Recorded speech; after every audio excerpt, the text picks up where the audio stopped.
রাষ্ট্র তার প্রয়োজনে জ্ঞানী গুণীদের সম্মানিত করে বললেন প্রধানমন্ত্রী তারেক রহমান। তিনি বলেন, শিক্ষা, গবেষণা ও সাহিত্য চর্চার জায়গাকে কখনোই রাজনীতিকরণ করা ঠিক না। এটা কখনোই সভ্য সমাজের পরিচায়ক নয়। 2026 সালের 21শে পদক প্রদান অনুষ্ঠানে এসব কথা বলেন তিনি। 1952 সালের ভাষা আন্দোলনের শহীদদের অমর কীর্তি স্মরণে 1976 সালে 21শে পদক প্রচলন করেন শহীদ রাষ্ট্রপতি জিয়াউর রহমান। শুরুতে 3টি বিষয়ে এই পদক দেয়া হলেও বর্তমানে এর পরিধি বেড়েছে শিল্প, সাহিত্য সহ সৃষ্টিশীলতার নানা বিষয়ে। এরই ধারাবাহিকতায় 2026 সালে 21শে পদক পান 9 ব্যক্তি ও 1 প্রতিষ্ঠান।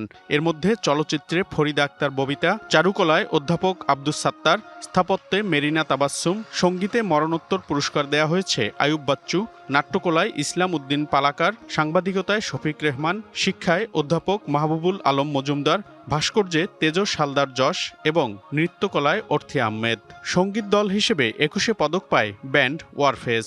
জাতীয় চলচ্চিত্র পুরস্কারে মোট 4 বার। বৃহস্পতিবার ওসমানী স্মৃতি মিলনায়তনে গুণী মানুষদের হাতে পদক তুলে দেন প্রধানমন্ত্রী তারেক রহমান। ববিতার হাতে পদক তুলে দেওয়ার মধ্য দিয়ে শুরু হয় সম্মাননা।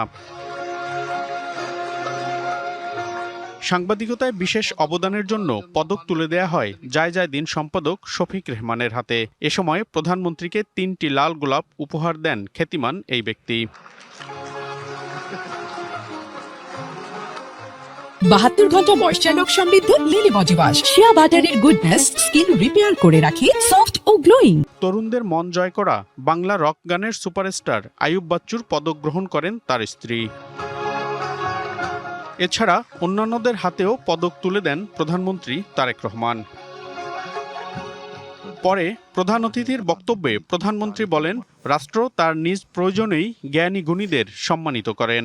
একটি রাষ্ট্র এবং সমাজে কৃতি মানুষদের সংখ্যা যত বেশি বাড়তে থাকবে, সমৃদ্ধি এবং নৈতিকতার মানদণ্ডে সেই সমাজ তত বেশি আলোকিত হতে থাকবে। রাষ্ট্র তার নিজের প্রয়োজনেই জ্ঞানী গুণী মানুষদের সম্মানিত করে। তারেক রহমান বলেন, শিক্ষা, গবেষণা ও সাহিত্য চর্চাকে রাজনীতিকরণ করা সভ্য সমাজের পরিচায়ক নয়।